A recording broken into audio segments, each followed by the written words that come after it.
এবার আমাদের লক্ষ্যটা হচ্ছে যে প্রত্যেকটি মানুষ যেন, আমরা জানি যে 100% ভোট কোনোদিনই কাস্ট হয় না, এটা আপনারাও জানেন, আমরাও জানি, কিন্তু ভোট দিতে চাইবে অথচ দিতে পারবে না, প্রতিনিধি নির্বাচন করতে চাইবে অথচ সেই প্রতিনিধির দেখা পাবে না, এরকম পরিবেশ যেন সৃষ্টি না হয়, এটাই ছিল লক্ষ্য।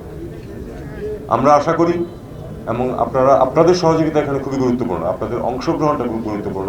সেটা হলো যে আমরা চাই একটি নির্বাচন হোক যেটাতে মানুষ তার ইচ্ছা মতো ভোট দিতে পারবে। এই সরকার কিন্তু কোনো দলের পক্ষে না, এটা আমি স্পষ্টভাবে বলে দিচ্ছি আপনাদের, আপনারা জানেন সেটা, তাও আবার উচ্চারণ করা প্রয়োজন যে এই সরকার কোনো দলের পক্ষে না।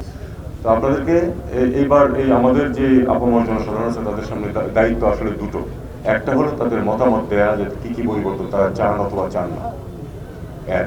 দুই, জনপ্রতিনিধি নির্বাচন করা, যারা এই যে পরিবর্তনগুলি আপনারা চান, যদি চান, না চাইলে তো কোনো সমস্যা নেই, তাদের আর কোনো কাজ নেই। যদি পরিবর্তন চান এই বিষয়গুলোতে, তাহলে সেই পরিবর্তন সংগঠনের দায়িত্ব কিন্তু পরবর্তী পার্লামেন্টের, কারণ তারপরে তো এই সরকার নেই আর। পরবর্তী পার্লামেন্টে যারা আপনাদের প্রতিনিধি হয়ে নির্বাচিত হয়ে আসবেন, তারা অবশ্যই আপনাদের যে মতামত সেটাকে গুরুত্ব দেবেন, কারণ আপনাদের ভোটেই তারা নির্বাচিত হবেন। কাজে এইবারের নির্বাচনটাতে এই দুটো আসপেক্ট চলে আসতেছে, যেটা নর্মালি আমরা শুধু আপনারা যে একজন প্রতিনিধি শুধু নির্বাচন করেন সবসময়, এবারে দ্বিতীয় আরেকটি বিষয় আসছে যে আপনার মতামত কি প্রস্তাবিত পরিবর্তনের পক্ষে, কারণ দেশ স্বাভাবিক লাইন থেকে অনেক সরে গিয়েছে, সেটাকে আবার যথাযথ স্থানে নিয়ে আসা, আপনাদের অধিকার যাতে আবার কেউ এসে অধিকার থেকে বঞ্চিত করতে না পারে, সে ধরনের একটা পরিবেশ সৃষ্টির জন্য এগুলো করা হয়েছে। পরবর্তী যে সংসদ বসবে তাদের দায়িত্ব থাকবে এটাকে ইমপ্লিমেন্ট করা, কতটুকু করতে পারবে, কতটুকু সময় লাগবে, সেগুলি তাদের বিষয়। কিন্তু আপনারা যেদিকে মতামত দিয়েছেন সেটাকে সম্পূর্ণ অগ্রাহ্য করা আপনাদের প্রতিনিধিদের পক্ষে সম্ভব হবে না, কারণ তাদেরকে তো কদিন পরে আরেকবার আপনাদের সামনে হাজির হতে হবে।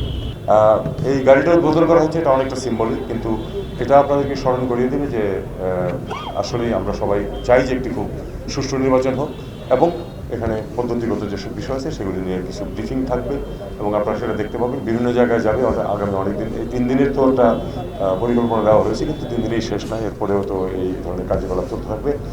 কিন্তু আমরা সব মানুষের কাছে পৌঁছাতে চাই, সেক্ষেত্রে আপনারা বিশেষ করে যারা একটু মুরব্বী আছেন তাদের কিন্তু দায়িত্ব আছে যে এটাকে সহযোগিতা করা এবং অন্যদেরকে উদ্বুদ্ধ করা যে তোমরা এটা দেখো এবং বোঝো এবং সঠিকভাবে ভোটটা দাও।